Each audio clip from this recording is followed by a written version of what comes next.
तो hello guys, welcome to the mining Gyan. आज हम डिस्कस करने वाले हैं SECL all India mock test का पार्ट नंबर 2, जिसमें कि हम सारे क्वेश्चंस कवर अप करेंगे, पीवाईक्यूज, इसके साथ ही जो नए क्वेश्चंस आ सकते हैं टॉपिक वाइज उन्हें, और आपके जीके के क्वेश्चंस का। तो सबसे पहले टेक्निकल के 80 क्वेश्चंस हम देखते हैं। तो इसमें सबसे पहला क्वेश्चन आता है, which of the following is not a type of flame safety lamp. निम्न में से फ्लेम सेफ्टी लैम्प का, निम्नलिखित में से कौन सा फ्लेम सेफ्टी लैम्प का एक प्रकार नहीं है। तो GL5 पढ़े हैं, GL100, GL60, GL50, तो इसका करेक्ट आंसर हो जाता है GL100, आपका करेक्ट आंसर हो जाता है।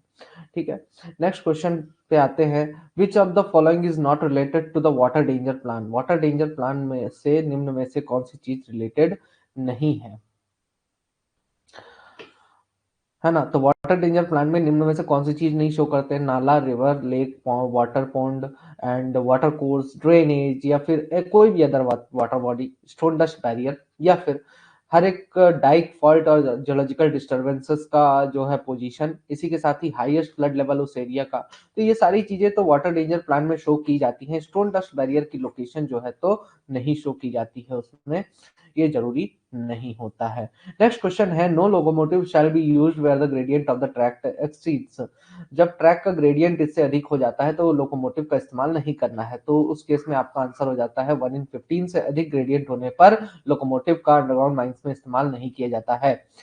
In board and pillar workings, the stone dust barrier should be provided at a distance of not less than dash meter from the nearest working face। इस question में थोड़ा सा गड़बड़ था, तो इसका भी आंसर मैं बता देता हूं। तो आपका क्या बोल रहा है कि नियरेस्ट वर्किंग फेस से स्टोन डस्ट बैरियर की जो दूरी है वो कितनी होनी चाहिए, उससे कम नहीं होनी चाहिए। ठीक है, 250 मीटर, 135 मीटर, या फिर, हाँ सुधारा गया है, 100 मीटर या 200 मीटर। तो इसका करेक्ट आंसर हो जाता है ऑप्शन नंबर 1B, मतलब कि 135 मीटर होता है। अच्छा, मैक्सिमम दूरी कितनी होती है स्टोन डस्ट बैरियर की, यह कोई बताएगा?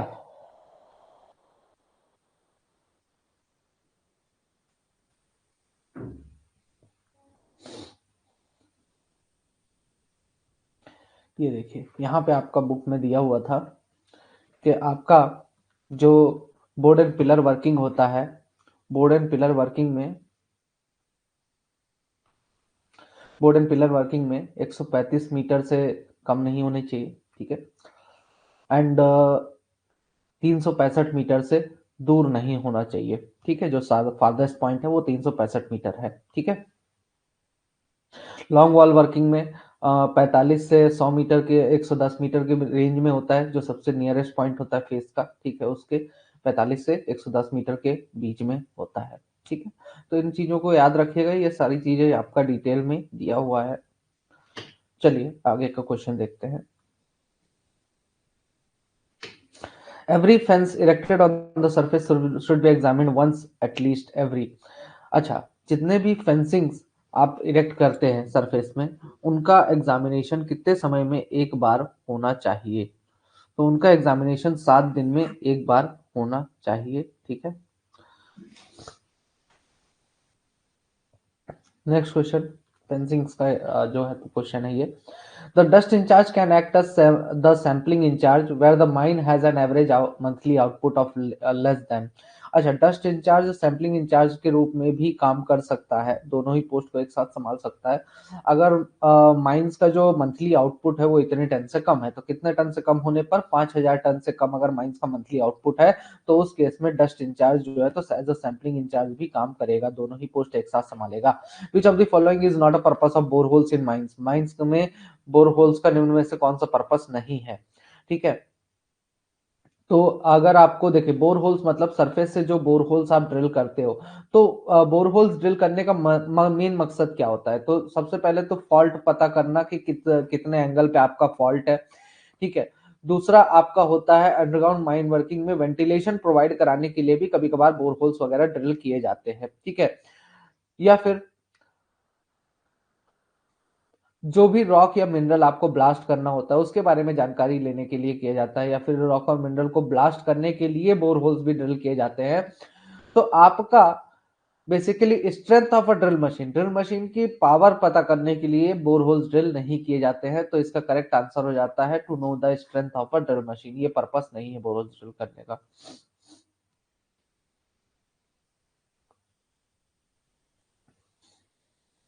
ये मेरी बुक में है, जो माइन लेजिस्लेशन की बुक है, माइनिंग ज्ञान की, उसमें प्रोवाइड किया गया है ये पूरा एक जगह पे। Which damp found in mines can extinguish fire? Mines में कौन सा ऐसा डैम्प है जो कि आग बुझा सकता है? ठीक है, कौन सा ऐसा डैम्प है? स्टिंक डैम्प, ब्लैक डैम्प, व्हाइट डैम्प, फायर डैम्प। स्टिंक डैम्प क्या होता है? H2S पाया जाता है इसमें, हाइड्रोजन सल्फाइड। ब्लैक डैम्प CO2 पाया जाता है। व्हाइट डैम्प कार्बन मोनोऑक्साइड पाया जाता है। फायर डैम्प आपका CH4 पाया जाता है। तो कौन सी डैम्प जो है तो आग बुझाने में मदद करेगी? ब्लैक डैम्प जो है तो आग बुझाने में मदद करेगी, क्योंकि उसमें कार्बन डाइऑक्साइड होता है भाई साहब। सिंपल सा है, कॉमन सेंस वाली बात है ना। विच of the following is not used in haulage roadways? Haulage roadways में निम्न में से कौन सी चीज का इस्तेमाल नहीं किया जाता है? स्टॉप ब्लॉक का, डॉग्स का, या फिर जैज रेल्स, या फिर बैक स्टे? ठीक है, यहाँ पे इसमें जो है तो इसमें भी शायद गड़बड़ था। तो नहीं, इसमें नहीं था, दूसरे में था किसी में। ठीक है, तो इसका करेक्ट आंसर हो जाता है आपका डॉग्स का इस्तेमाल नहीं किया जाता है। ठीक है, कहीं कहीं दिया है, बाकी डॉग्स जो है तो वाइंडिंग का है। नेक्स्ट है the convergence will be the least in which of the following? निम्न में से किस केस में कन्वर्जेंस सबसे कम होगा? कन्वर्जेंस क्या होता है? मान लीजिए ये आपका सरफेस हो गया, ठीक है, ये आपका सरफेस हो गया। फिर यहाँ पे आपने बिलो ग्राउंड वर्किंग है आपकी। अब इन दोनों के बीच का जो गैप है, ठीक है, अगर मान लीजिए आपकी वर्किंग जो है तो इस तरीके से क्या हो रही है, झूल रही है, लैगिंग हो रहा है, और इस तरीके से फ्लोर से हीविंग हो रहा है, तो ये जो डिस्टेंस घट रही है रूफ और फ्लोर के बीच में, इसको बोलते हैं कन्वर्जेंस। तो कन्वर्जेंस किस केस में सबसे कम होगा? जहां पर आप स्टोइंग करते हैं न्यूमेटिक पैकिंग की मदद से, या फिर आप स्टोइंग करते हैं हाइड्रोलिक सैंड पैकिंग से, या फिर हैंड पैकिंग से, ठीक है, या फिर केविंग करते हैं। तो किस केस में आपका जो है तो कन्वर्जेंस सबसे कम देखने को मिलता है? बड़ा ही प्यारा क्वेश्चन है ये। तो सब इसका करेक्ट आंसर हो जाता है stowing with hydraulic sand packing. ये आपका EMT का क्वेश्चन है। ठीक है, नेक्स्ट क्वेश्चन है, if the Graham's ratio of a mine in a mine is 2%, it indicates. अगर माइंस का ग्राहम्स रेशियो 2% है तो यह क्या दर्शाता है? Active fire, heating in advanced stage, या फिर existence of spontaneous combustion, none of the given options. अच्छा, अगर माइंस में 2% ग्राहम्स रेशियो आ रहा है तो इसका क्या मतलब होता है? तो इसका मतलब होता है कि आपका हीटिंग एडवांस स्टेज में पहुंच चुका है। ठीक है, अब इसके बारे में थोड़ा सा डिटेल दिखा देता हूं तो रिवीजन भी हो जाएगा। ग्राहम्स रेशियो,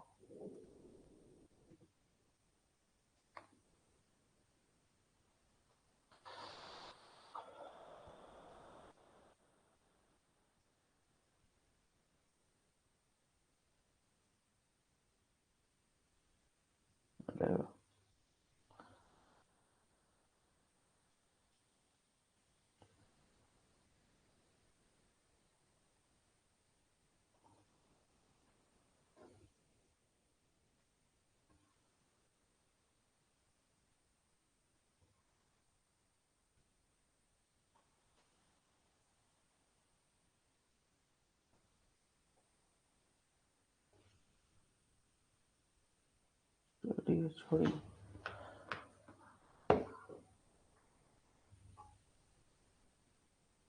वो आपको अवेलेबल हो जाएगा एप्लीकेशन पे कहीं भी पढ़ने के लिए।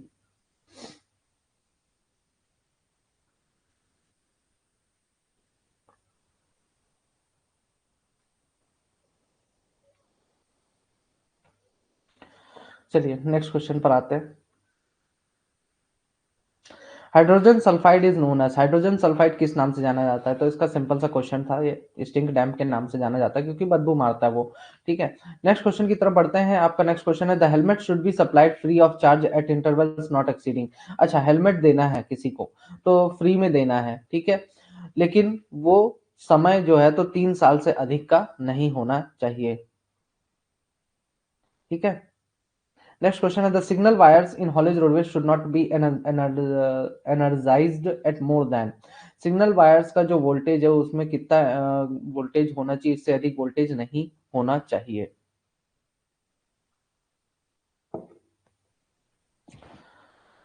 ठीक है, तो इसका करेक्ट आंसर हो जाता है 30 वोल्ट से अधिक वोल्टेज नहीं होना चाहिए सिग्नलिंग वायर्स में। नेक्स्ट क्वेश्चन है for signalling in rope haulage the electric supply to a bell circuit should not exceed. अच्छा, जो रॉ फॉलेज में सिग्नलिंग के लिए हम यूज करते हैं सिग्नलिंग सिस्टम, उसमें जो इलेक्ट्रिक सप्लाई है बेल सर्किट का कितने से अधिक नहीं होना चाहिए? 10, 25, 100 या 50 वोल्ट से अधिक नहीं होना चाहिए।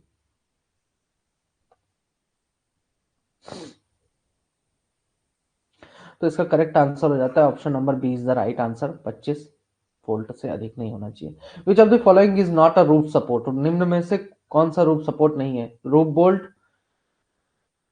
इनसीम miner, timber support, steel props. तो इसका करेक्ट आंसर हो जाता है इनसीम माइनर जो है तो रूफ सपोर्ट नहीं है।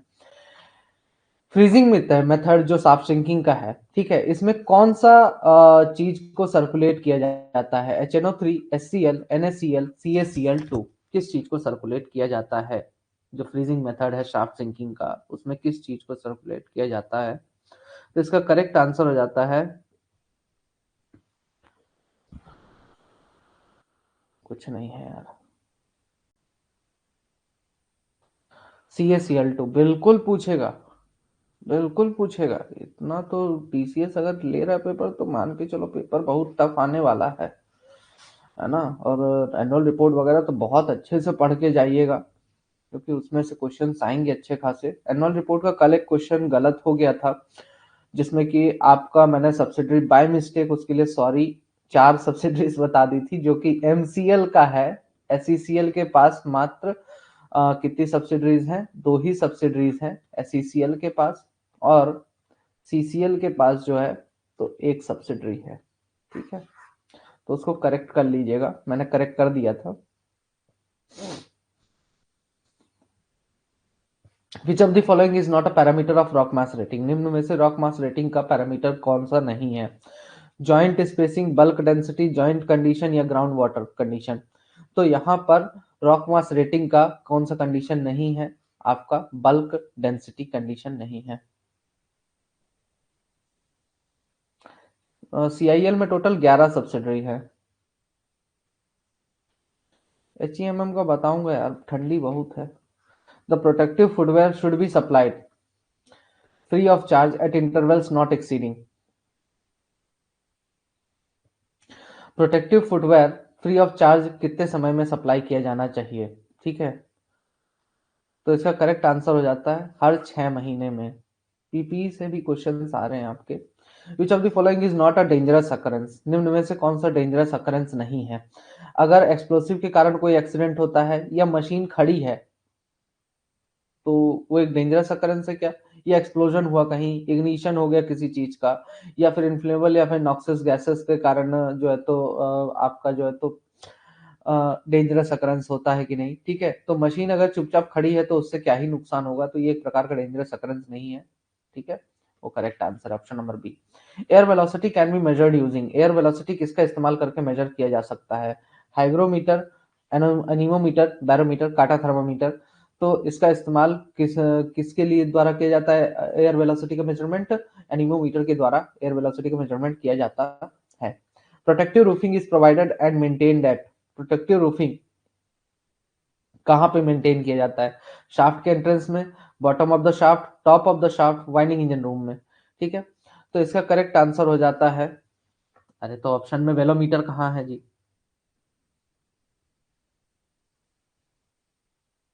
ठीक है, तो प्रोटेक्टिव रूफिंग कहाँ पे प्रोवाइड किया जाता है? शाफ्ट के बॉटम में प्रोवाइड किया जाता है। नेक्स्ट क्वेश्चन की तरफ बढ़ते हैं। Which of the following is not a duty of a person employed in mines, निम्न में से कौन सी ड्यूटी नहीं है जो माइंस में एम्प्लॉयड होते हैं व्यक्ति। तो कोई भी व्यक्ति except with the authority of an official remove or pass through any fence barrier और गेट और रिमूव और पास एनी डेंजर सिग्नल। ठीक है, कोई भी व्यक्ति जो है तो किसी भी फेंस को पास नहीं करेगा, किसी फेंस के आर पार नहीं जाएगा जब तक कि उसे किसी अथॉरिटी ऑफिशियल अथॉरिटी के द्वारा अथॉरिटी नहीं मिल जाती है, किसी ऑफिशियल के द्वारा अथॉरिटी नहीं दी जाती है। कोई भी व्यक्ति जो है तो टब या फिर रोप होलेज में राइड नहीं करेगा। ठीक है, कोई भी व्यक्ति जो है तो किसी दूसरे व्यक्ति के काम में टांग नहीं अड़ाएगा। सिंपल सी बात है ना। और अगर लास्ट है आपका person shall sleep while on duty, तो ये करेक्ट आंसर हो जाता है, no person shall sleep while on duty होगा। ठीक है, option number D is the right answer.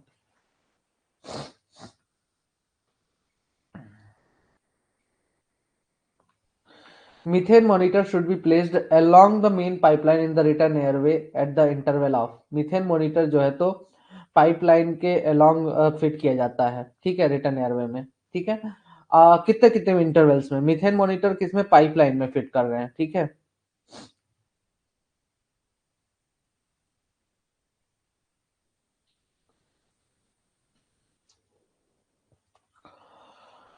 तो मीथेन मॉनिटर आपका किस केस में है, कोल बेड मीथेन के केस में है ये। ठीक है, कोल बेड मीथेन का जब हम एक्सट्रैक्शन करते हैं तो उस केस में 500 मीटर की दूरी पर पाइपलाइन में हम मीथेन मॉनिटर्स लगाते हैं, हर 500 मीटर की दूरी पर। ठीक है, इससे अधिक डिस्टेंस नहीं होती है।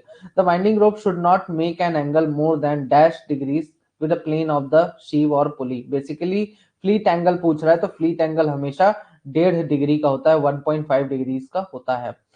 रॉक मास रेटिंग जिसकी वैल्यू है 40 से 60, तो उसकी कैरेक्टरिस्टिक्स क्या है रॉक की। तो रॉक की कैरेक्टरिस्टिक्स क्या है, very poor rock, fair rock, poor rock या फिर गुड रॉक। तो ये रॉक मास रेटिंग के क्वेश्चंस हैं। ठीक है, तो इसका करेक्ट आंसर हो जाता है fair rock. Next question, to secure adequate ventilation air samples and temperature reading should be taken at least once every। अच्छा, adequate ventilation के लिए एयर सैंपल्स कलेक्ट किए जाते हैं, एयर सैंपल्स कलेक्ट किए जाते हैं। तो एयर सैंपल्स कितने समय में एक बार कलेक्ट किए जाने चाहिए, तो 30 दिन में एक बार एयर सैंपल्स वगैरह कलेक्ट किए जाने चाहिए। नेक्स्ट है, the hookah light detector is used to detect. Hookah light का इस्तेमाल क्या डिटेक्ट करने के लिए किया जाता है, hydrogen sulphide, carbon monoxide, methane या कि फिर आपका कार्बन डाइऑक्साइड।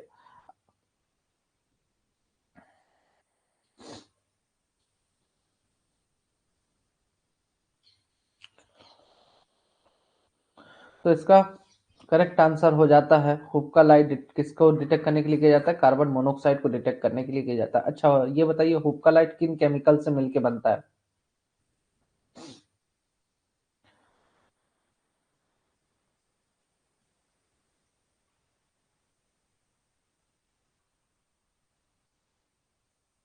किन केमिकल्स को मिलाकर हुक्का लाइट बनाया जाता है।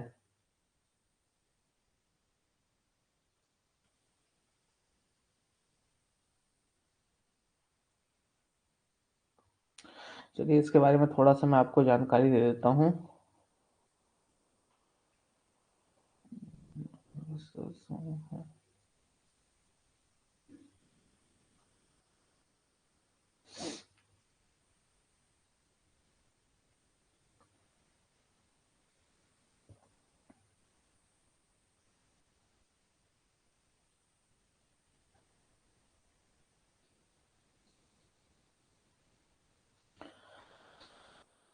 ये मैंने आपका ईएमटी के लेक्चर में कवर अप कराया था।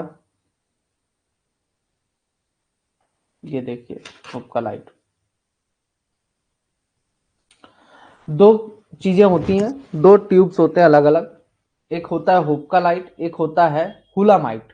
ठीक है, याद रखिएगा इसका, हुक्का लाइट और हुलामाइट होता है, दो टाइप की चीजें होती हैं। अब ये जो हुक्का लाइट होता है बेसिकली किस चीज से मिलकर बना होता है, mixture of manganese dioxide and copper oxide. ठीक है, manganese dioxide and copper oxide का बेसिकली मिक्सचर होता है ये। हुलामाइट वहीं पर किस चीज का मिक्सचर होता है, iodine pentoxide and sulphuric acid का होता है। ठीक है, तो ये दोनों नाम याद रखिएगा। हुक्कालाइट किसको कहा जाता है? मैग्नीज डाइऑक्साइड और कॉपर ऑक्साइड के मिक्सचर को कहा जाता है। और हुलामाइट किसे कहा जाता है? आयोडीन पेंटॉक्साइड और सल्फ्यूरिक एसिड के मिक्सचर को कहा जाता है। ठीक है, तो इन दोनों डिटेक्टर्स के मिक्सचर किस मिक्सचर से बनते हैं ये याद रखिएगा। एक आता है कार्बन मोनोऑक्साइड डिटेक्टर करके, एक सीओ डिटेक्टिंग ट्यूब्स आते हैं। ठीक है, इस ट्यूब में और क्या पाया जाता है? इनमें पाया जाता है palladium sulphate and ammonium molybdate. ठीक है, ये दो चीजें पाई जाती है, तो इसका भी नाम याद रखिएगा। अलग से डिटेक्टर ट्यूब आता है, सीओ डिटेक्टर ट्यूब। अच्छा, एक चीज, एक क्वेश्चन और है, ये बताइए कौन सा ऐसा केमिकल है जिसका इस्तेमाल डिटेक्टर ट्यूब्स में मॉइस्चर को एब्जॉर्ब करने के लिए किया जाता है? किस चीज का इस्तेमाल डिटेक्टर ट्यूब्स में मॉइस्चर को एब्जॉर्ब करने के लिए किया जाता है? डिटेक्टर ट्यूब्स में किस चीज का इस्तेमाल मॉइस्चर को एब्जॉर्ब करने के लिए किया जाता है? टू एब्जॉर्ब मॉइस्चर, नमी, नमी को एब्जॉर्ब करने के लिए किया जाता है। तो इसका करेक्ट आंसर होता है सिलिका जेल। ठीक है, तो इसको याद रखिएगा। नेक्स्ट क्वेश्चन की तरफ बढ़ते हैं।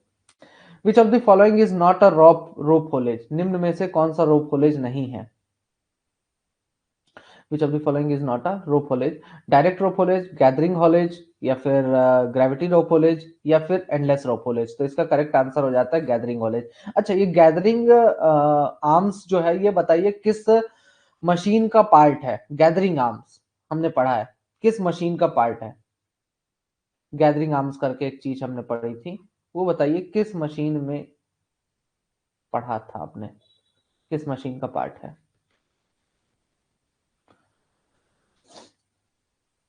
बिल्कुल सही जवाब। तो ये है कंटिन्यूअस माइनर, कंटिन्यूअस माइनर का एक पार्ट है। ठीक है, black damp is a mixture of excess nitrogen and, black damp किस चीज का मिक्सचर है? नाइट्रोजन के साथ साथ और कौन सी गैस पाई जाती है? Oxygen, carbon dioxide, carbon monoxide, hydrogen sulphide. तो कार्बन डाइऑक्साइड पाई जाती है नाइट्रोजन के साथ साथ। नेक्स्ट है, what is the minimum height of roof in cases of flat roof rest shelters? अच्छा, फ्लैट रूफ रेस्ट शेल्टर्स अगर आप बनाते हैं तो वहां पर रूफ की मिनिमम हाइट आखिर कितनी होनी चाहिए? फ्लैट रूफ रेस्ट शेल्टर्स अगर आप बनाते हैं तो वहां पर कितनी हाइट होनी चाहिए? तो रेस्ट शेल्टर्स की वहां पर हाइट कम से कम 2.5 मीटर होनी चाहिए। नेक्स्ट क्वेश्चन है, for the purpose of temporary lining in shaft sinking which of the following is not used? अच्छा, शाफ्ट सिंकिंग के समय अगर आप टेम्पररी लाइनिंग करते हैं, निम्न में से किस चीज का इस्तेमाल नहीं किया जाता है? Fish plates, bricks, skeleton rings, या प्लैंक्स ऑफ सैलवुड? ठीक है, प्लैंक्स मतलब लकड़ी के पटरे। ठीक है, तो इसका करेक्ट आंसर हो जाता है ब्रिक्स। ये आपका टेम्पररी लाइनिंग है। ठीक है, टेम्पररी लाइनिंग में इसको इंक्लूड नहीं किया जाता है।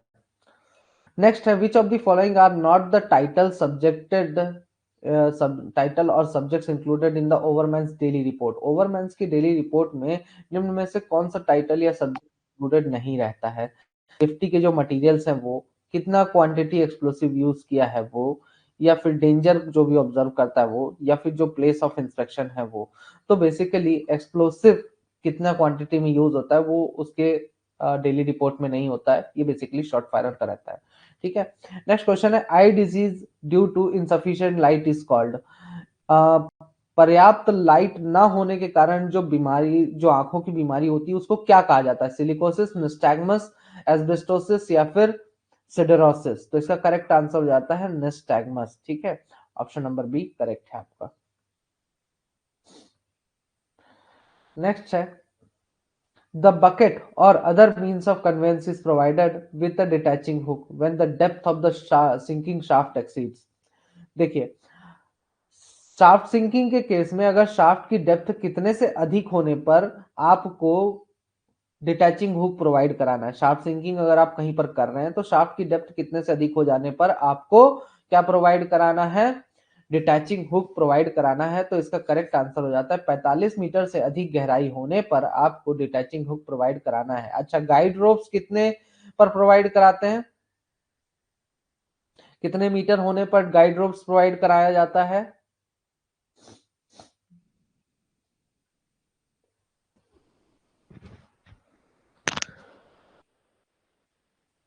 150 मीटर पे। वेरी गुड संकेत। तो 150 मीटर से अधिक गहराई होने पर गाइड रोप्स प्रोवाइड कराया जाता है। ठीक है। 22.5 तो गाइड रोप्स की डिस्टेंस है, कि मतलब शाफ्ट के बॉटम से गाइड रोप्स कम से कम 22 साढ़े 22 मीटर की डिस्टेंस के भीतर होना चाहिए। ठीक है। Which of the following is not a duty of ventilation officer? Ventilation officer का निम्न में से कौन सी ड्यूटी नहीं है? Carry out ventilation survey of the mine and undertake any other special work relating thereto as may be directed by the manager from time to time. ठीक है। माइंस का वेंटिलेशन सर्वे करना। ठीक है। और जो भी स्पेशल वर्क्स अगर मैनेजर डायरेक्ट करता है तो समय समय पर उन्हें भी करते रहना। ठीक है। Provide assistance in the formulation of the programme for training at the mine level including vocational training, training in gas testing and training in first aid. ठीक है। बेसिकली असिस्टेंस प्रोवाइड कराना माइन लेवल पर अगर training होती है, किस चीज में? वोकेशनल ट्रेनिंग का, गैस की ट्रेनिंग, गैस टेस्टिंग की ट्रेनिंग का और फर्स्ट एड की ट्रेनिंग का। नेक्स्ट है take necessary steps to stop any leakage through any of the devices and ensure that the ventilation appliances are maintained in good order। ठीक है। जरूरी कदम उठाना कि कहीं पर लीकेज तो नहीं हो रहा है। ठीक है। किसी भी डिवाइस के थ्रू, या वेंटिलेशन सही कंडीशन में है या नहीं है। Maintain separate tracing of ventilation, rescue stone dusting and dust sampling plans, bring them up to date. आखिरी बोलता है कि आपका जो वेंटिलेशन है उसका अलग से प्लान होना चाहिए, रेस्क्यू का होना चाहिए, स्टोन डस्टिंग का होना चाहिए, डस्ट सैंपलिंग प्लान होना चाहिए। तो ये सारी चीजों को अप टू डेट करके रखना चाहिए। तो ये देखिए यहाँ पे करेक्ट आंसर हो जाता है option number B is the right answer. Basically ये जो है, तो ये सारी जिम्मेदारियां किसकी होती है? ट्रेनिंग वाली सेफ्टी ऑफिसर की होती है। ठीक है। Which of the following is not a special method of shaft sinking? निम्न में से शाफ्ट सिंकिंग का स्पेशल मेथड कौन सा नहीं है? पाइलिंग सिस्टम, सेस्मिक मेथड, या फिर फ्रीजिंग, या कैसन मेथड? तो यहाँ पे करेक्ट आंसर हो जाता है सेस्मिक मेथड। शाफ्ट सिंकिंग का एक स्पेशल मेथड नहीं है। नेक्स्ट क्वेश्चन है in friction winders which of the following should not be used at the top of the shaft? Friction winders में निम्न में से किस चीज का इस्तेमाल शाफ्ट के टॉप पे नहीं किया जाना चाहिए? बॉटम क्लैम्प्स, कैप्स, चीज वेट, या डॉग्स का?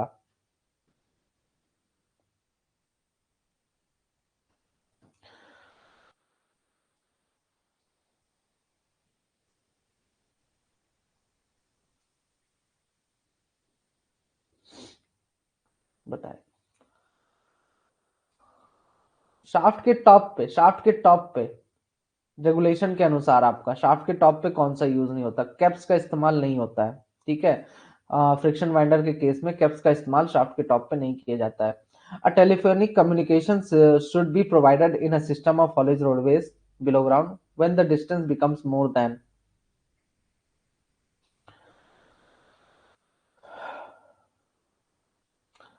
हाँ, हॉलेज रोडवेज में, बिलो ग्राउंड माइंस में, हॉलेज रोडवेज में आपको जो है तो टेलीफोनिक कम्युनिकेशन सिस्टम प्रोवाइड कराना पड़ता है अगर हॉलेज रोडवे की लंबाई 300 मीटर से अधिक हो जाती है तो। नेक्स्ट क्वेश्चन है हाइग्रोमीटर किस चीज को मेजर करने के लिए यूज किया जाता है? Air velocity, relative humidity, air pressure, या टेम्परेचर? तो हाइग्रोमीटर किस चीज को मेजर करने के लिए यूज किया जाता है?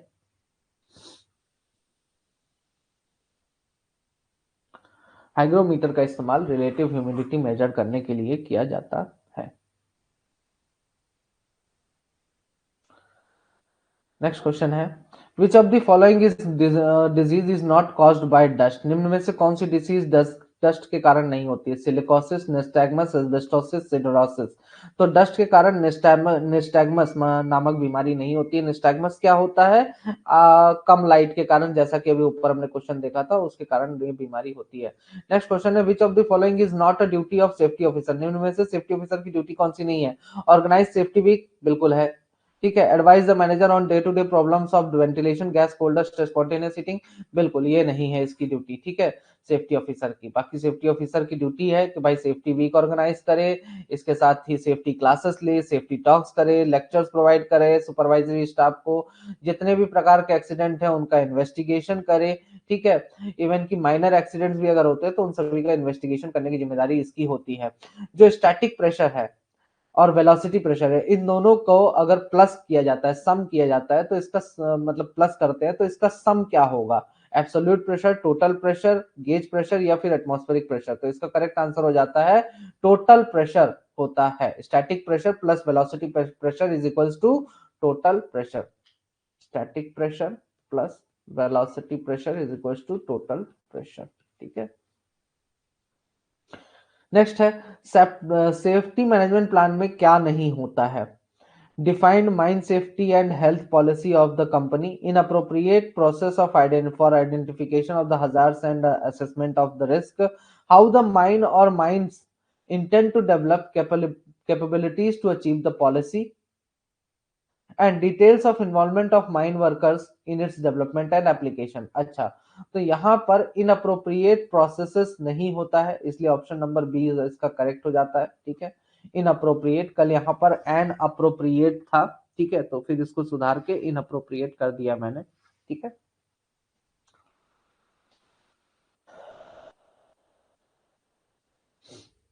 नेक्स्ट क्वेश्चन है which of the following is not a safety device used on haulage road? Haulage road में निम्न में से कौन सा सेफ्टी डिवाइस यूज नहीं होता है? Stop block, detaching hook, drop warwick, monkey और बैक कैच। तो डिटैचिंग हुक जो है तो शाफ्ट के केस में यूज होता है, वाइंडिंग इंजन के केस में, न कि हॉलेज के केस में। विच of the following factors does not affect spontaneous heating? Spontaneous heating को निम्न में से कौन सी चीज अफेक्ट नहीं करती है? Depth of seam, type of entry into the mine, chemical composition of coal, thickness of seam. अच्छा, अब इस क्वेश्चन का आंसर में बहुत से लोगों को डाउट है। बेसिकली इसमें बोलते हैं सबको कि भाई जितना ऑक्सीजन मिलेगा उतना स्पॉन्टेनियस हीटिंग होगा, है ना? जितना ऑक्सीजन मिलेगा स्पॉन्टेनियस हीटिंग भी उतना ही होगा। एक आया था, रिपोर्ट किया था एक लड़के ने, मुझे नाम नहीं याद है। तो उन्होंने, जिसने भी रिपोर्ट किया था, उन्होंने कहा था कि भाई जितना ऑक्सीजन मिलेगा उतना ज्यादा स्पॉन्टेनियस हीटिंग होगा। नहीं, ऐसा नहीं है।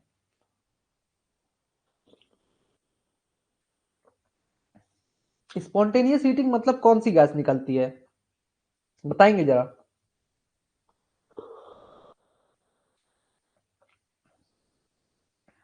चाय पी लूं तब तक।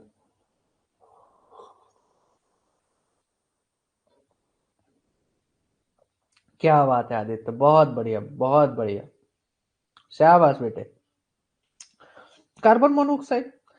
अब ये बताइए, कोई भी चीज जब जलती है उसकी ऐसी कौन सी कंडीशन हो जाती है कि उसको कार्बन मोनोऑक्साइड प्रोड्यूस करने पर मजबूर हो जाता है? कोई भी चीज को जब भी आप जलाते हो तो ऐसी कौन सी कंडीशन उस बेचारे के सामने आ जाती है कि वो जलने पर कार्बन मोनोऑक्साइड प्रोड्यूस करेगा?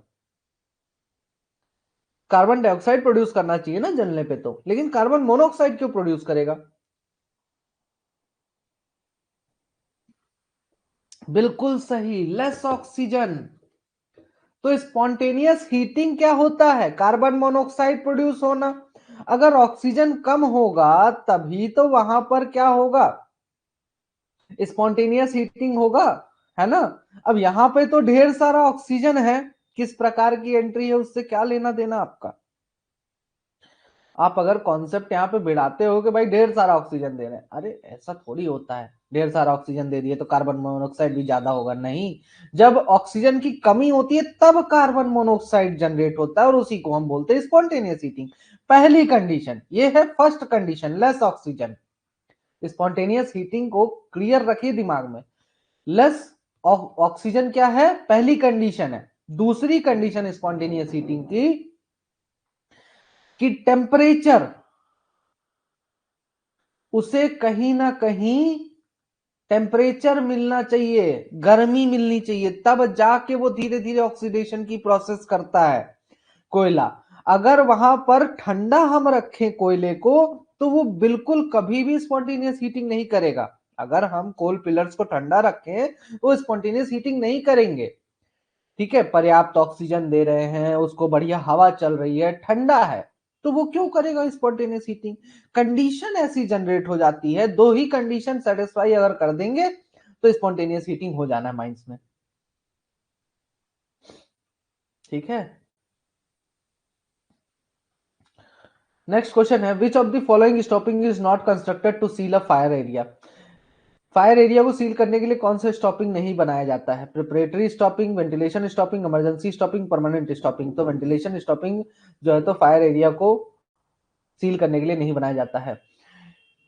मैनुअल ओपन कास्ट वर्किंग में जो बेंच की कोल बेंच की जो हाइट है वो कितने से अधिक नहीं होनी चाहिए? तो 3 मीटर से अधिक नहीं होना चाहिए अगर मैनुअल वर्किंग है आपका। तो man system should be provided where the length of the incline is more than, incline की कितने से अधिक लंबाई होने पर मैन राइडिंग सिस्टम प्रोवाइड कराना है? तो 1 किलोमीटर से अधिक डिस्टेंस होने पर मैन राइडिंग सिस्टम प्रोवाइड कराना है। Who will be the chairman of safety committee? Safety committee का चेयरमैन कौन होता है? Ventilation officer, manager, DGMS, safety officer. Safety committee का चेयरमैन कौन होता है? तो इसका करेक्ट आंसर हो जाता है manager is the chairman of safety committee. अच्छा, इसमें भी बहुत से लोगों को डाउट था, in which type of pulley motor is attached in conveyor belt? Conveyor belt में मोटर किस पुली में अटैच रहता है? Driven pulley, driving pulley, return pulley या स्नब पुली? मोटर किस में लगा रहता है? अब देखिए यहाँ पे भाई साहब, आपका ये कन्वेयर बेल्ट वाले लेक्चर में मैंने इतना बढ़िया से समझाया था, तब भी कंफ्यूजन आपको हो रहा है। अरे यार,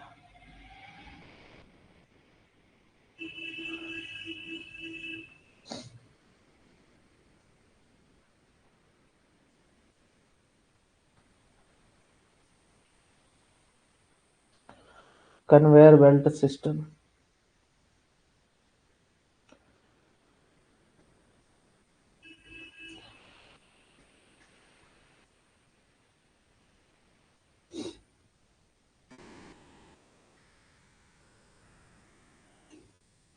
ये देखिए सारे पुलिस की लोकेशन,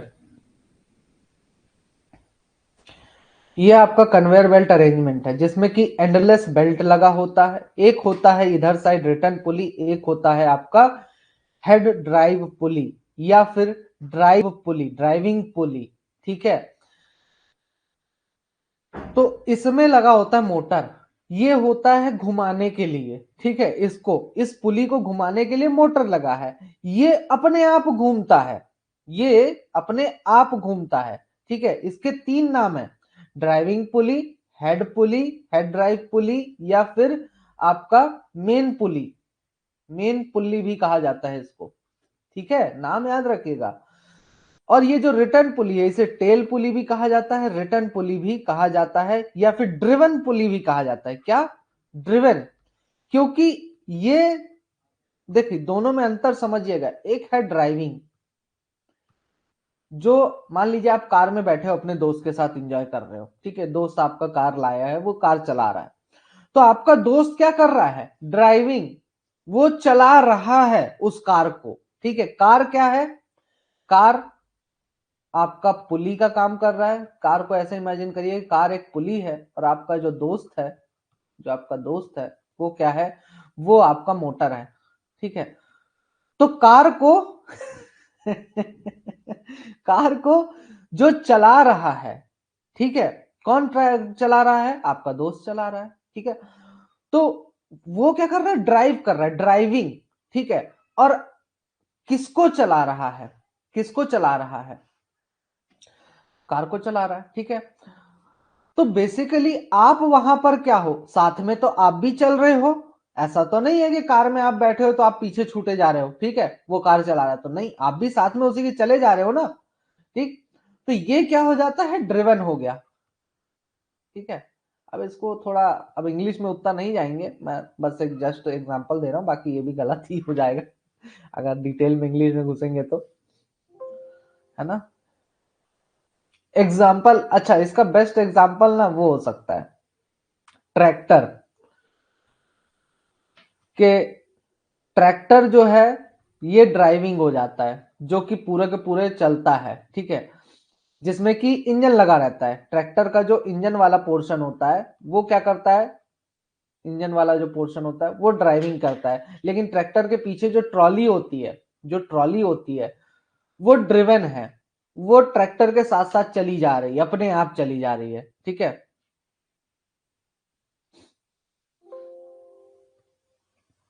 उसके बाद आता है स्नब पुली, उसके बाद आता है टेक अप बेंड पुली। स्नब पुली यहां पर क्या करना, स्नब पुली का क्या काम होता है, जो ड्राइविंग पुली है उसमें एंगल ऑफ कांटेक्ट बढ़ाना, ठीक है, ड्राइविंग पुली है उसमें एंगल ऑफ कांटेक्ट बढ़ाना, किसमें, ड्राइविंग पुली में, ठीक ठीक है, ताकि स्लिप ना करे और हल्का सा टाइट रखने के लिए। दूसरा आपका होता है यहां पर टेकअप पुली, ये पूरे कन्वेयर बेल्ट को टाइट रखता है दोनों ही पुलिस में। इसी के साथ ही जब आपको कन्वेयर बेल्ट आगे या पीछे करना होता है तो उसके लिए यहां पर टेकअप बेंड पुली काम करता है, ठीक है, टेंशन प्रोवाइड कराने का, बिल्कुल टेंशन प्रोवाइड कराने का काम करता है बेसिकली।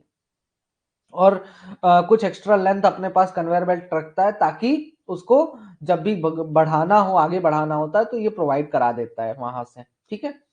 तो इतनी चीजें यहां से पुली बस से आपका याद रखिएगा कन्वेयर बेल्ट सिस्टम का। चलिए, तो यहाँ पे करेक्ट आंसर हो जाएगा ड्राइविंग पुली। नेक्स्ट क्वेश्चन की तरफ बढ़ते हैं। Which of the following is used to increase the angle of contact of driving head with the belt?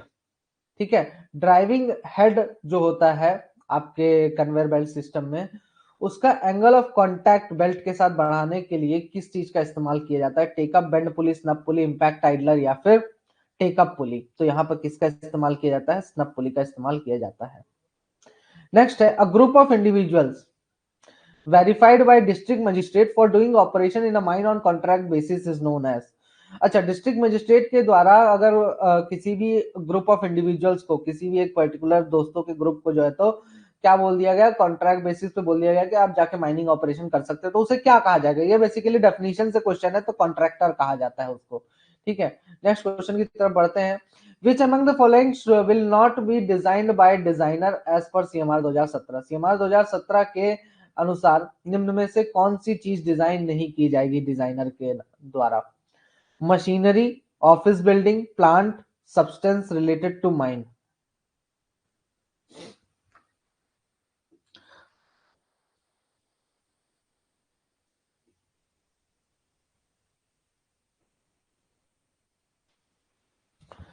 तो बेसिकली जो सीएमआर 2017 है उसके अनुसार जो है तो ऑफिस बिल्डिंग पर्टिकुलरली वर्ड का इस्तेमाल नहीं किया गया है उसमें, कि ये जो है तो डिजाइन किया जाना चाहिए डिजाइनर के द्वारा, वो बेसिकली माइन प्लान वगैरह पूरा डिजाइन करता है। Which of the following is not included along the application of depillaring operation, ठीक है, मतलब ऑफिस बिल्डिंग समझ रहे हो, ऑफिस बिल्डिंग ऐसा कि भाई कैसा डिजाइन होगा ऑफिस बिल्डिंग का, नहीं वो सब नहीं डिजाइन करता है, वो बता देता है ऑफिस बिल्डिंग यहाँ पे होगा, लोकेशन वगैरह बता देता है। हाँ, which of the following is not included along with the application of depillaring operation. Depillaring operation का जब एप्लीकेशन देते हैं तो निम्न में से कौन सी चीज उसमें इंक्लूड नहीं की जाती है, thickness and depth of seam, grade of coal, nature of roof, rate and direction of depth. तो इसमें कोयले का ग्रेड जो है तो इंक्लूड नहीं किया जाता है। नेक्स्ट क्वेश्चन है which of the following shall be prevented while extraction और रिडक्शन ऑफ पिलर्स। अच्छा, जब पिलर्स का एक्सट्रैक्शन या रिडक्शन करते हैं तो उस समय हमें कौन सी चीज को जो है तो प्रिवेंट करना चाहिए, कौन सी चीज को जो है तो रोका जाना चाहिए, ठीक है, एक्सटेंशन ऑफ कोलैप्स, कोलैप्स का एक्सटेंशन को, subsidence of goaf over pillars, overriding of unextracted pillars, या ऑल ऑफ द अबव। तो इन सारी चीजों को ही रोका जाना चाहिए। Option number D is the right answer. Next question है which of the following shall not be ensured during the formation of pillars और गैलरीज। अच्छा,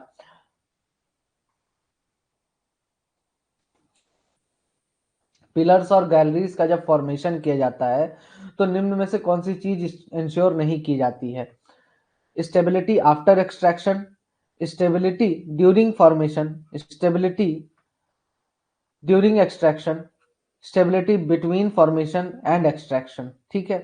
तो देखिए यहां पर जब भी आप गैलरीज बनाते हो या पिलर्स बनाते हो तो उनको एक्सट्रैक्ट करने के बाद आप उसकी स्टेबिलिटी पे ध्यान नहीं देते हो, ठीक है। जब भी डिप्लरिंग जब आप एक्सट्रैक्शन कर लेते हो तो उसके बाद उसकी स्टेबिलिटी पर उतना ध्यान नहीं दिया जाता है, ठीक है।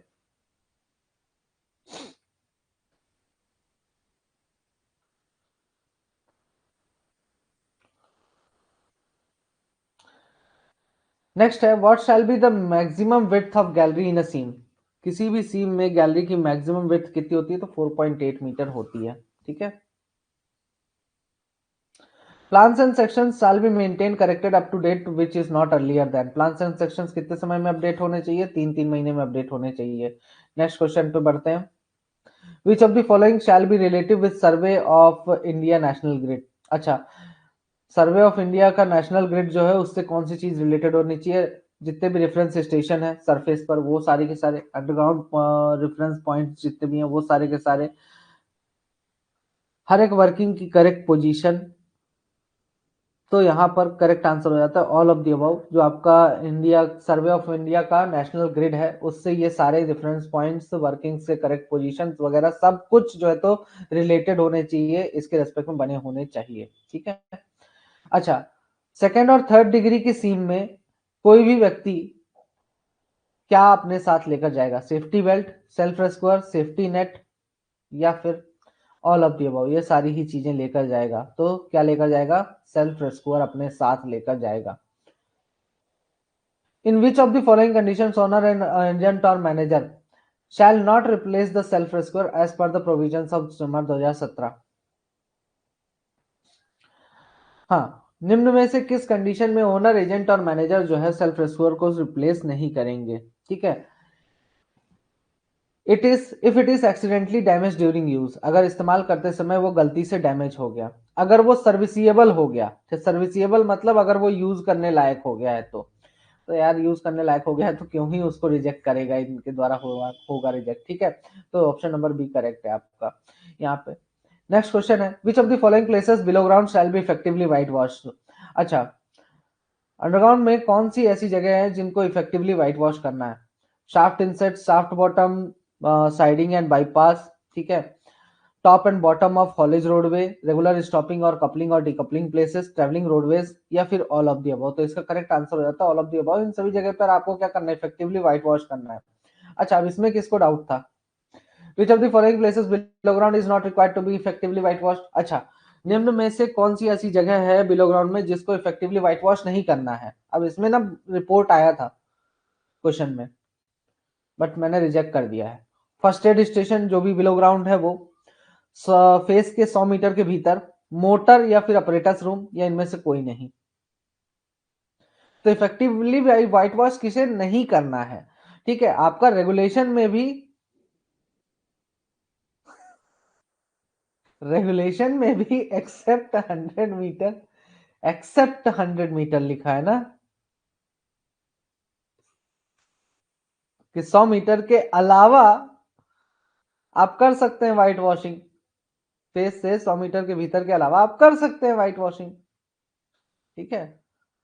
अच्छा, संकेत तुम ही किया था, अरे यार ऐसे रिपोर्ट करोगे। What is risk assessment, combination of likelihood and consequences, process that involves measurement of risk to determine priorities,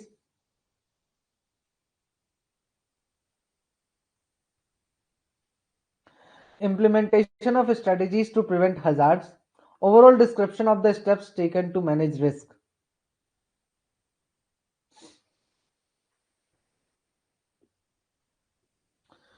तो इसका करेक्ट आंसर हो जाता है process that involves risk assessment. क्या होता है, ऐसी प्रोसेस जिसमें कि क्या होता है कि रिस्क का मेजरमेंट किया जाता है ताकि अपनी प्रायोरिटीज आप डिटरमाइन कर सके कि आपको कैसे काम करना है। अरे सुरेन, इसमें ना 100 मीटर जो बोल रहा है ना, तो आपका रेगुलेशन बोलता है कि आप हर जगह व्हाइट वॉशिंग करिए, लेकिन लास्ट में उसने एक लाइन लिखी है कि फेस के 100 मीटर के भीतर अगर आप चाहे तो व्हाइट वॉशिंग नहीं कर सकते, except within 100 metre of the face लिखा है, ठीक है। उसने बोला कि आप यहाँ यहाँ व्हाइट वॉशिंग करिए, यहाँ व्हाइट वॉशिंग करिए, यहाँ व्हाइट वॉशिंग करिए, सारी जगह लिख दी, आखिरी में लिख दिया एक जगह पर except within 100 metre of the face, के मतलब फेस के 100 मीटर के भीतर के अलावा आप व्हाइट वॉशिंग कर सकते हैं। ठीक है, तो यहां पर क्वेश्चन भी आपका पूछ रहा है यही चीज कि आप व्हाइट वॉशिंग करना कहां जरूरी नहीं है आपको। ठीक है, जरूरी नहीं है, तो फेस के 100 मीटर के भीतर करना जरूरी नहीं है। रिस्क क्या है? Source of potential harm, injury or loss, combination of likelihood and consequences, implementation of strategies to prevent hazard, overall description of the steps taken to manage risk. तो ये क्या होता है बेसिकली, रिस्क क्या होता है, combination of likelihood and consequences क्या होता है, आपका रिस्क होता है। नेक्स्ट क्वेश्चन है, इसमें गड़बड़ हुआ था, ठीक है, उसको भी सुधार दिया है मैंने। What is the thickness of brick wall in S1 type of surface fencing? S1 type of surface fencing में ब्रिक वॉल की थिकनेस कितनी होनी चाहिए? 0.3, 0.2, 0.4, 0.5। ठीक है, तो इसका करेक्ट आंसर होता है 0.4 मीटर होनी चाहिए। अच्छा, इसमें भी करेक्ट किया था मैंने, करेक्शन किया है। Which material is used in making S1 type of surface fencing? S1 type of surface fencing जो है में किस टाइप के मटेरियल का इस्तेमाल किया जाता है? Brick, lime mortar, girders, wire ropes and iron or concrete, all of the above. तो यहां पर हम क्या यूज करते हैं? ब्रिक इन लाइम मोर्टार का इस्तेमाल किया करते हैं। डायनामाइट एक्सप्लोसिव में क्या होता है? Nitroglycerine with oxidizing salts and solid fuel components, PETN, TNT,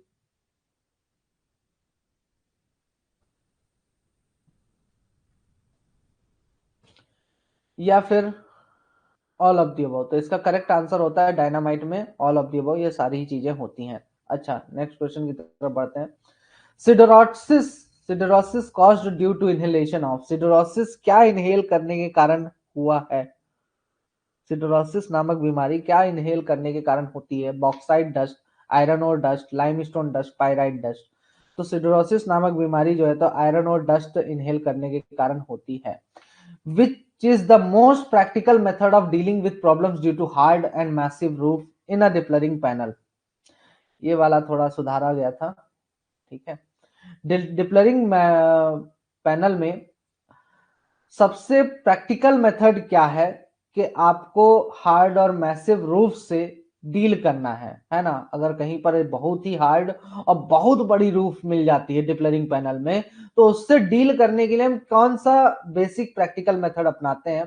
तो गोफ को स्टोइंग कर देना, या फिर इंड्यूस्ड ब्लास्टिंग करना रेगुलर इंटरवल्स में रूफ में, या फिर हाइड्रो फ्रैक्चरिंग करना रूफ को वीक करने के लिए। ये सारे ऑप्शन ही करेक्ट हैं, तो सारे मेथड्स करने हैं तो नहीं, यहाँ पर हम क्या करते हैं, सबसे प्रैक्टिकल मेथड है इंड्यूस्ड ब्लास्टिंग करना। ठीक है, इंड्यूस्ड ब्लास्टिंग करना आपका सबसे प्रैक्टिकल मेथड है रेगुलर इंटरवल्स में डिप्लरिंग पैनल में।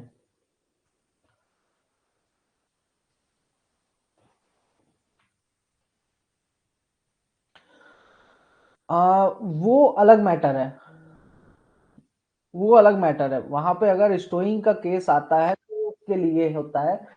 डिप्लरिंग पैनल में जो सबसे प्रैक्टिकल मेथड है कि अगर हार्ड और मैसिव रूफ अगर आपको फंस जा रही है, ठीक है, तो आप फिर पूरा स्टोइंग का अरेंजमेंट अलग से नहीं करेंगे ना।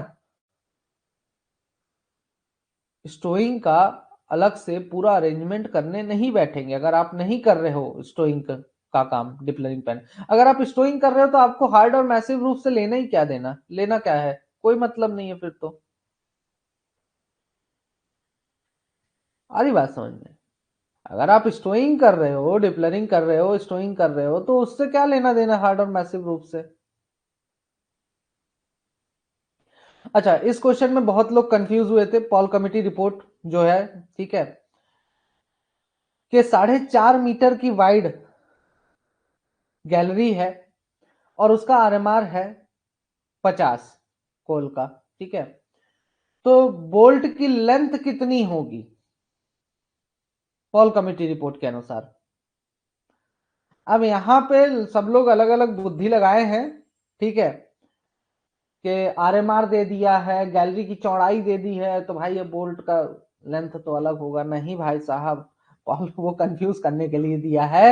1.5 मीटर बोलता है पॉल कमेटी रिपोर्ट की जो रूफ बोल्ट है उसकी लंबाई 1.5 मीटर कम से कम होनी चाहिए। आई बात समझ में? सीधे सीधे लिखा है आपका 1.5 metre, not less than that.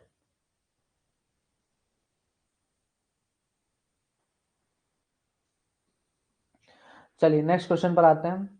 When an inspector inspecting the mine writes deficiency in spot inspection register in form 6, the owner agent और manager shall intimate the inspector action taken to remedy the contravention and date of. अरे भाई simple सी बात इतना बोल रहा है कि अगर कोई इंस्पेक्टर इंस्पेक्शन करता है, ठीक है, अगर कोई इंस्पेक्टर इंस्पेक्शन करता है तो उस केस में कितने समय के भीतर ओनर एजेंट और मैनेजर, मतलब कि फॉर्म 6 में जैसे ही वो सारी चीजें एंट्री कर देते हैं ना, तो उसके बाद कितने समय के भीतर भीतर उन सारी गड़बड़ियों को माइंस में जो भी वो दर्शाता है, स्पॉट करता है, सुधार कर उसके क्या एक्शन लिया, राइटिंग में इनको बताना रहता है। तो कितने समय के भीतर बताना रहता है? तो 15 दिन के भीतर। अच्छा ये बताइए, इंस्पेक्शन करने के बाद जो कॉन्ट्रवेंशन लिखता है रजिस्टर, मतलब फॉर्म 6 में इंस्पेक्टर क्या करता है, सारे कॉन्ट्रवेंशन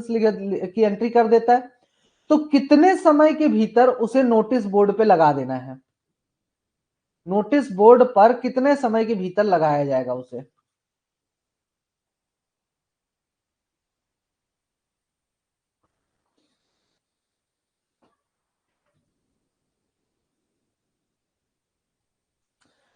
विद इन 1 डे, एक दिन के भीतर, ठीक है।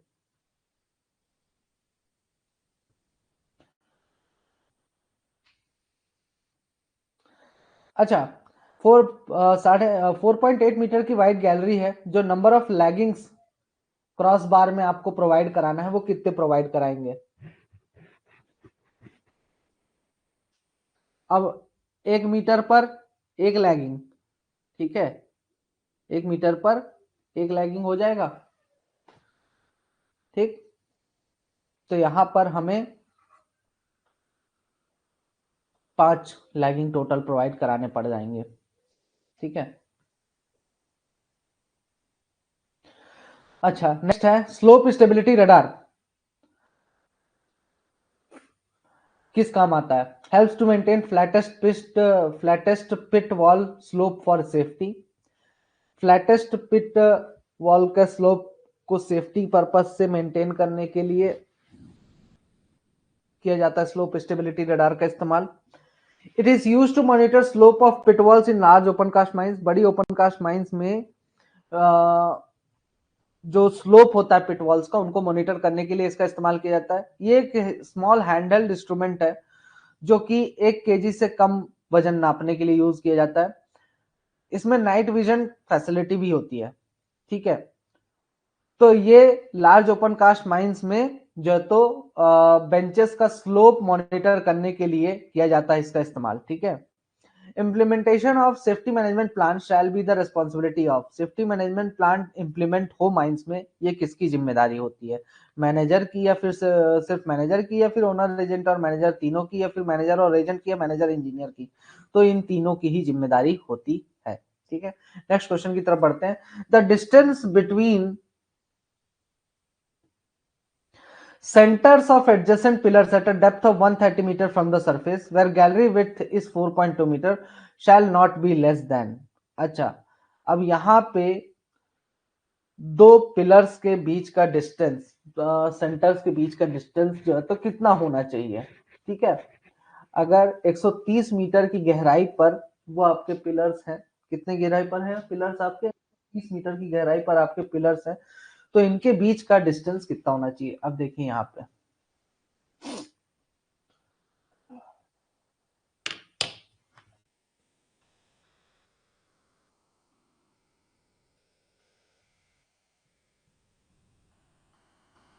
CMR देखते हैं इसके लिए।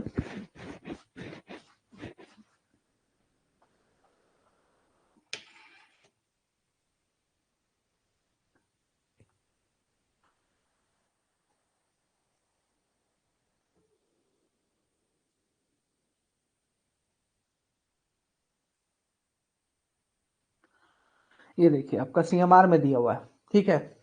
130 मीटर की गहराई है, मतलब की गहराई कितनी है, कितने से कितने के बीच में है, 90 से 150 के बीच में है, ठीक है। गैलरी की विड्थ कितनी दी हुई है, 4.2 मीटर, गैलरी की विड्थ है 4.2 मीटर, ये वाली कंडीशन है। तो इधर से ये वाली कंडीशन, इधर से ये वाली कंडीशन, ठीक है। तो सेंटर टू सेंटर आपका कितना डिस्टेंस होना चाहिए, एडजेसेंट पिलर्स के सेंटर्स के बीच में डिस्टेंस कितना होना चाहिए, 22.5 मीटर से कम नहीं होना चाहिए, ठीक है। तो 22.5 मीटर से कम नहीं होना चाहिए, डायरेक्ट क्वेश्चन था CMR से। नो डेवलपमेंट डिप्लनिंग और open cast working shall be made within dash of any railway public road और building without the permission of chief inspector. अच्छा, रेलवे पब्लिक रोड और बिल्डिंग के कितने metre के भीतर आप किसी प्रकार का डेवलपमेंट डिप्लरिंग या फिर ओपन कास्ट वर्किंग नहीं रखेंगे जब तक कि चीफ इंस्पेक्टर से परमिशन नहीं ले लेते हैं। तो इसका करेक्ट आंसर हो जाता है आपका 45 मीटर के भीतर जो है तो कोई भी वर्किंग आप नहीं रखेंगे। अच्छा, इसमें भी किसी ने मुझे रिपोर्ट किया था, इसमें भी रिपोर्ट आया था मुझे,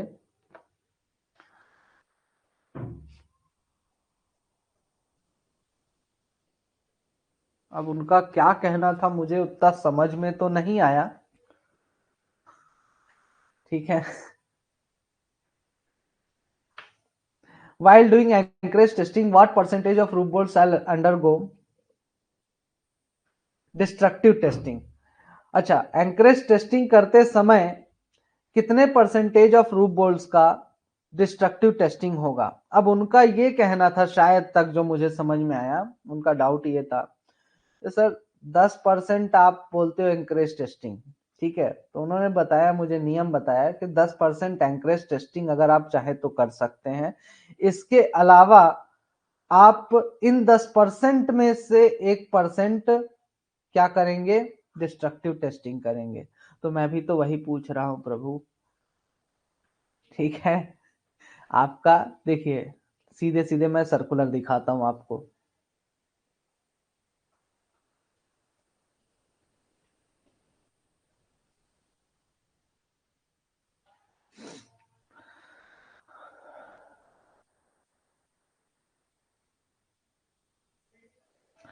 अब ये आकाश सर बता पाएंगे।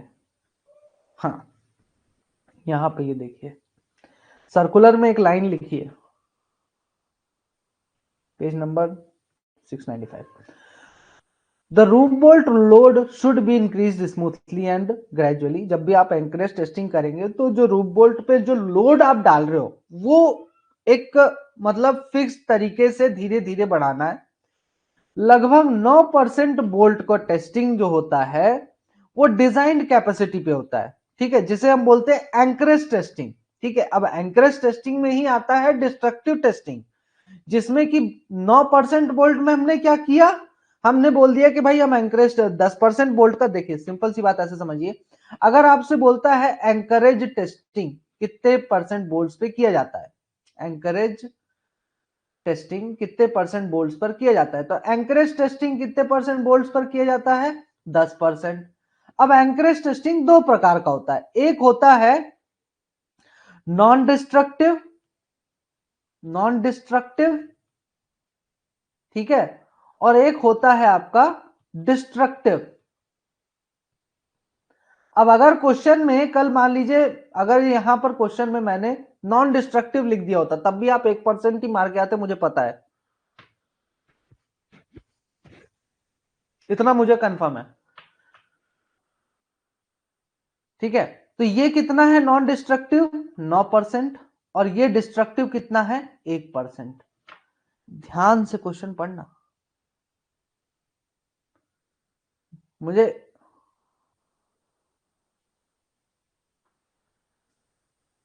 नहीं, ठीक है, बात सही है, सामने वाले को डाउट था तो मैं बता रहा हूं क्लियर कट, ठीक है, प्रूफ दिखा रहा हूं, जो बोलते हैं ना आप लोग, प्रूफ दिखाइए sir.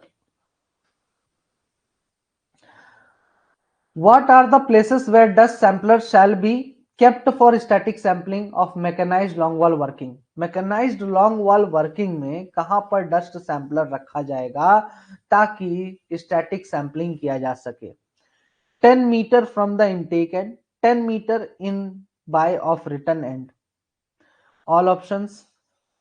Center of the face, 30 meter out by of the face in intake airway, 30 meter out by of the face in return airway.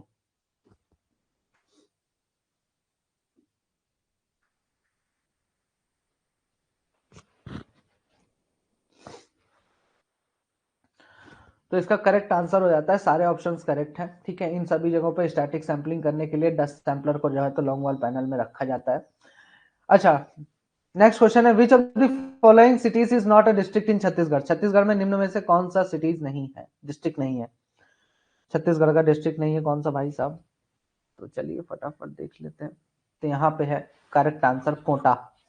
ठीक है, नारायणपुर है, कोरबा है, बलरामपुर है। नेक्स्ट क्वेश्चन पर आते हैं,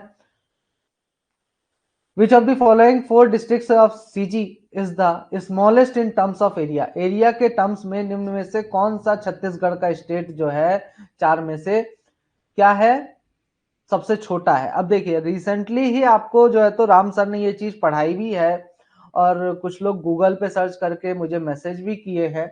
तो देखिए, गूगल की डाटा नहीं कंसिडर किया जाएगा ना, आपका यहाँ पर शक्ति जो है, करंट में जो डाटा दिया गया है सरकार के द्वारा, उसके अनुसार शक्ति क्या है, सबसे छोटा, एरिया के टर्म्स में सबसे छोटा डिस्ट्रिक्ट है। ठीक है, Who is the leader of opposition in the present legislative assembly? हाल के लेजिस्लेटिव असेंबली में जो अपोजिशन का लीडर है वो कौन है? राम विचार नेताम, चरण दास महंत, डॉक्टर रमन सिंह, भूपेश बघेल। तो चरण दास महंत जो है तो क्या है, अपोजिशन पार्टी के लीडर है। What are Gevra, Dipka and Kusmunda non for? Gevra, Dipka और कुसमुंडा किस लिए जाने जाते हैं? बॉक्साइट माइंस के लिए, कोल माइंस के लिए, गोल्ड माइंस के लिए, आयरन ओर माइंस के लिए। तो कोल माइंस के लिए जाने जाते हैं। नेक्स्ट है, coal is found in rocks of which age in Chhattisgarh? Chhattisgarh में कोयला किस युग की चट्टानों में मिलता है? तो धारवाड़ एज, गोंडवाना एज, या फिर कुड़प्पा एज, या फिर प्राचीनतम युग। तो इसका करेक्ट आंसर है Gondwana age. How many personalities from Chhattisgarh were honoured with Padma Shri in 2023? 2023 में पद्मश्री से कितने पर्सनैलिटीज को जो है तो छत्तीसगढ़ से नवाजा गया था पद्मश्री अवार्ड से? 2, 3, 4, 5। तो इसका करेक्ट आंसर हो जाता है 3 लोगों को जो है तो नवाजा गया था। नेक्स्ट क्वेश्चन की तरफ बढ़ते हैं, which state stood first in coal production in 2022-23? 2022-23 में कौन सा स्टेट फर्स्ट आया था? ओडिशा, छत्तीसगढ़, झारखंड या पश्चिम बंगाल? तो इसका करेक्ट आंसर है आपका छत्तीसगढ़ जो है तो फर्स्ट आया था कोल प्रोडक्शन में। ठीक है, जो 2022-23 में। Which tribe celebrate Sarhul festival? Sarhul festival किस ट्राइब के द्वारा सेलिब्रेट किया जाता है? तो उरांव ट्राइब के द्वारा सेलिब्रेट किया जाता है। Which district is famous for rock paintings in Chhattisgarh state? Chhattisgarh state में कौन सा डिस्ट्रिक्ट रॉक पेंटिंग्स के लिए फेमस है? बिलासपुर, रायगढ़, कबीरधाम, सरगुजा। तो रायगढ़ सबसे ज्यादा फेमस है। By what name was Chhattisgarh known earlier? Chhattisgarh पहले किस नाम से जाना जाता था? उत्तर कोसल, दक्षिण कोसल, पश्चिम कोसल, प्राक कोसल। तो इसे दक्षिण कोसल के नाम से जाना जाता था।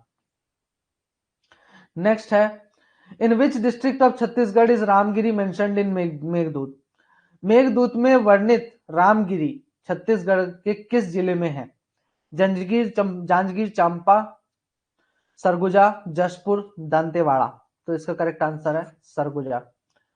नेक्स्ट क्वेश्चन है, what is the total number of districts in present in Madhya Pradesh? Madhya Pradesh में टोटल कितने डिस्ट्रिक्ट्स हैं? तो मध्य प्रदेश में टोटल हाल फिलहाल में 55 डिस्ट्रिक्ट्स हैं, 55 डिस्ट्रिक्ट्स हैं। मध्य प्रदेश का स्टेट सिंबल किस चिड़िया को माना जाता है? भारतीय roller, Asian paradise flycatcher flycatcher flycatcher दूधराज, great hornbill, great Indian bustard. तो इसका करेक्ट आंसर हो जाता है एशियन पैराडाइज प्लाईकेचर दूधराज जो है तो माना जाता है।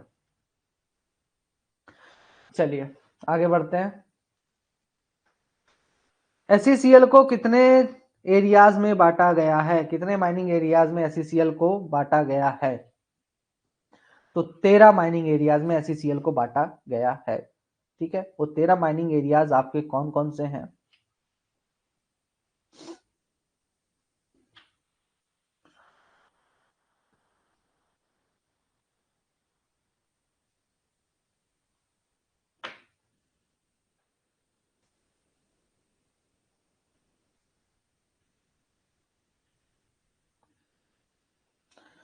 गेवरा, दीपका, कुसमुंडा, कोरबा, रायगढ़, बिश्रामपुर, बैकुंठपुर, भटगांव, चिरमिरी, हसदेव, सोहागपुर, जमुना कोतमा, जोहिला।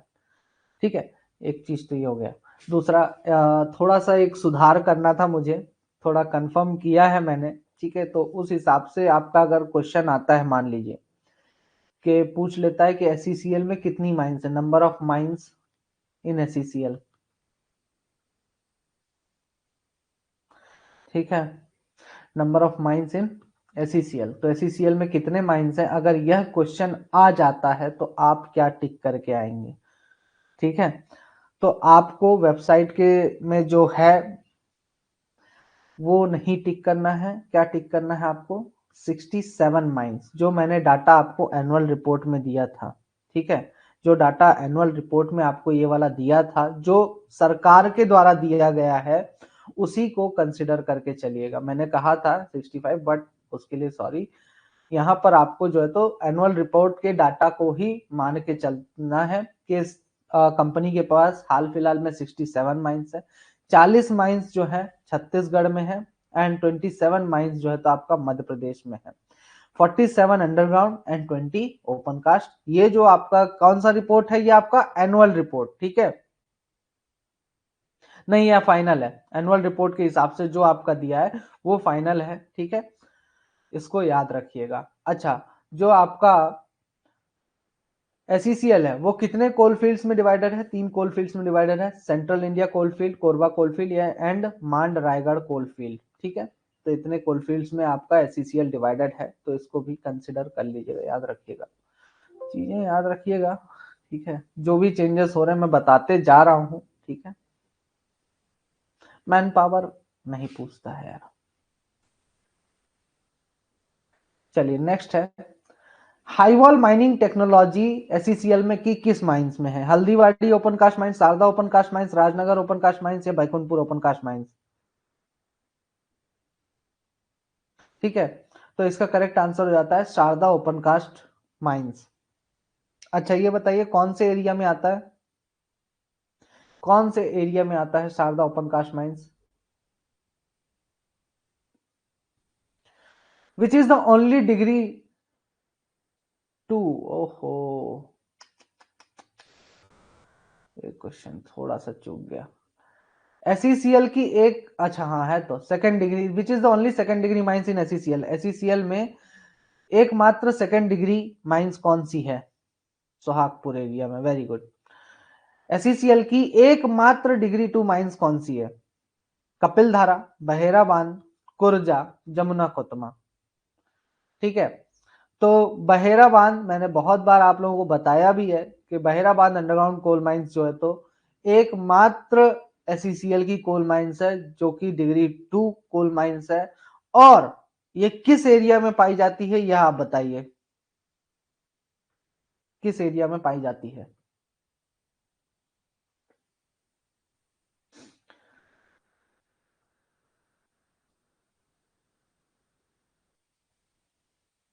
नहीं, डिग्री थ्री नहीं है कोई। हसदेव एरिया में, बिल्कुल सही जवाब, हसदेव एरिया में पाई जाती है। ठीक है, कहां पर है ये? हसदेव एरिया में। यहीं तो मैं ट्रेनिंग किया था जी, बहेराबाद कॉलोनी में। ठीक है, बेसिकली बिजरी कॉलोनी भी इसी ये जगह पे है।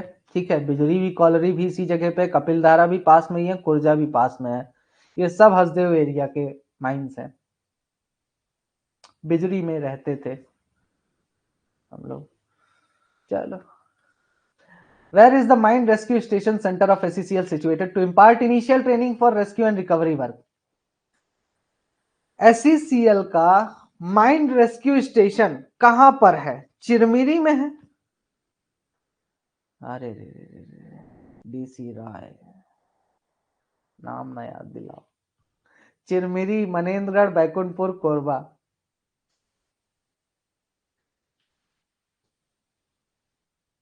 तो इसका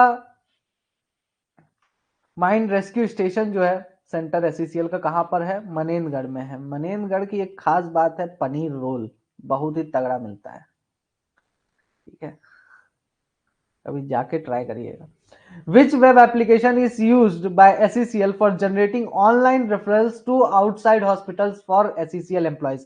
अच्छा, अगर SECL को अपने एम्प्लॉयज को जो है तो किसी दूसरे हॉस्पिटल में भेजना है, ठीक है, रेफर करना है किसी दूसरे हॉस्पिटल में, बाहर के हॉस्पिटल में, तो ऑनलाइन रेफर करने के लिए कौन सा एप्लीकेशन जो है तो दिया गया है इनके द्वारा, वेब एप्लीकेशन?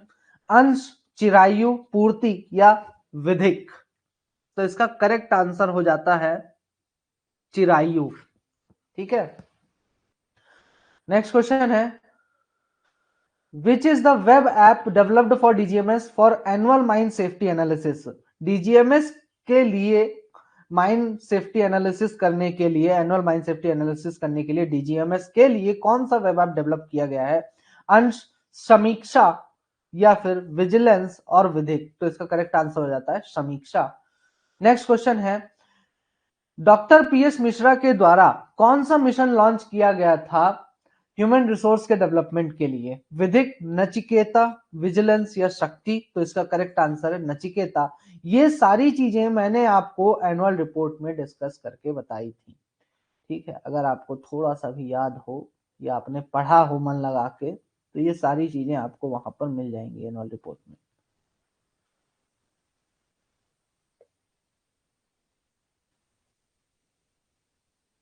खुल जाए यार, क्यों क्यों बदमाशी करता है?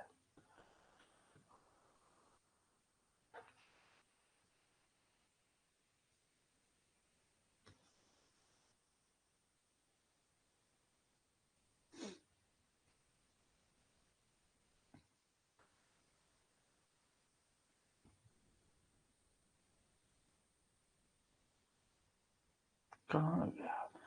एक बार रिवीजन तो करा देता मैं। हाँ, ये रहा। तो नाम याद रखिएगा इन सभी के, किसका क्या काम है। मैं एक बार फिर से आपको बता देता हूं यहाँ पे। Chirayu, online outside medical referral system, ये चिरायु है। अंश किस लिए बनाया गया था? ये बेसिकली टेंडर देने के लिए, मतलब 2 लाख से कम के अगर टेंडर एसईसीएल को देने हैं, ठीक है, एसईसीएल की वेबसाइट पर अपलोडेड है, 2 लाख से कम के टेंडर्स के लिए अप्लाई करना है अगर किसी को, तो अंश नामक वेबसाइट पर जाके वो अप्लाई कर सकता है। ठीक है, सब्सिडी में कंफ्यूजन है, 2 सब्सिडी है एसईसीएल के पास। ठीक, पूर्ति, पूर्ति क्या है? ये एक ऑनलाइन वेब एप्लीकेशन है जो कि टेंडर्स के बारे में, एसईसीएल कौन सा टेंडर दे रहा है, कौन सा कॉन्ट्रैक्ट दे रहा है, वो सारी के सारी डिटेल्स एसईसीएल के द्वारा इस वेबसाइट पर क्या की जाती है, अपलोड की जाती है। ठीक है, विधिक, एसईसीएल जो भी मॉनिटरिंग सिस्टम है, बेसिकली एसईसीएल का ये लीगल इंफॉर्मेशन और मॉनिटरिंग सिस्टम है। ठीक है, ये बेसिकली एसईसीएल हेडक्वार्टर में जो भी लीगल केसेस फाइल होते हैं, ठीक है, या किसी एरियाज में, ठीक है, तो उन सभी की जानकारी आप यहां से ले सकते हैं। तो बेसिकली एक इंफॉर्मेशन प्रोवाइड कराने वाली क्या है,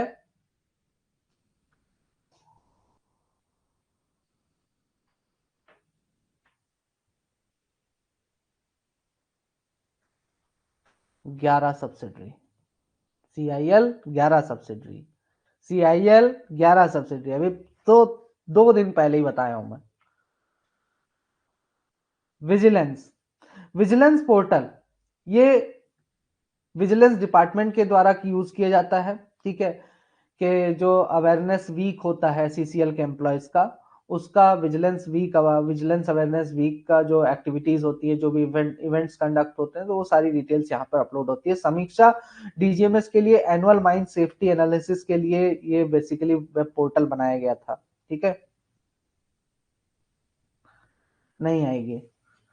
हाँ, mission Nachiketa, mission Nachiketa doctor PS Mishra का एक इनिशिएशन है, एक मिशन है जो इनके द्वारा लॉन्च किया गया था। Doctor PS Mishra, chairman cum managing director of SCCL, ठीक है, इनके द्वारा लॉन्च किया गया था, जिसका फुल फॉर्म दिया गया था new advance comprehensive holistic integrated knowledge enrich training architecture, ठीक है। तो ये इनके द्वारा लॉन्च किया गया था ताकि जो एससीसीएल एम्प्लॉइज हैं उनको अच्छे से डेवलप किया जा सके, वो उनको सही तरीके से ट्रेनिंग किया जा सके, ठीक है, उनमें इंप्रूवमेंट किया जा सके, उनके परफॉर्मेंस को इंप्रूव किया जा सके, इसके लिए इसको जो है तो लॉन्च किया गया था। तो इतनी बातें ध्यान में रखिएगा।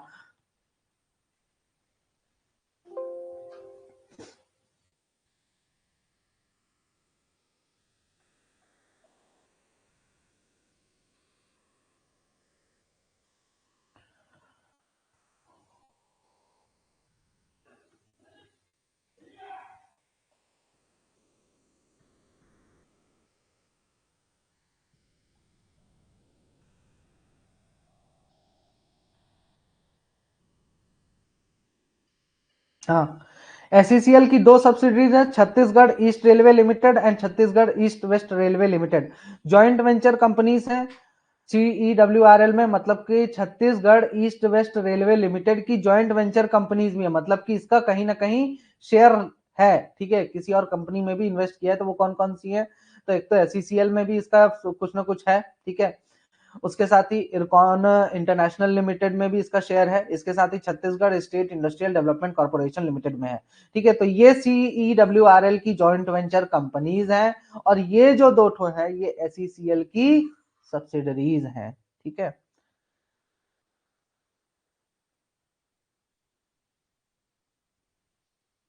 बिल्कुल अगले लेक्चर में बता दूंगा मैं, उसका एक क्वेश्चन डाल के बता दूंगा, ठीक है। तो आज के लिए इतना ही, ठीक है। वीडियो पसंद आया तो चैनल को सब्सक्राइब जरूर कर देना, ठीक। 100 क्वेश्चन ये थे आपके, ठीक। आज पेपर थोड़ा और टफ होने वाला है, थोड़ा सा उसमें जो है तो लेवल आज का रहेगा हाई, ठीक है। क्वेश्चंस कुछ नए दिए जाएंगे, और जिन्होंने मेरी क्लासेस हमेशा की है तो उनके लिए तो कोई दिक्कत ही नहीं है। क्या हो गया शुभम? ठीक है, तो आप आज के लिए इतना ही, शेष अगले लेक्चर में। Till then all the best and thank you so much, good night everyone.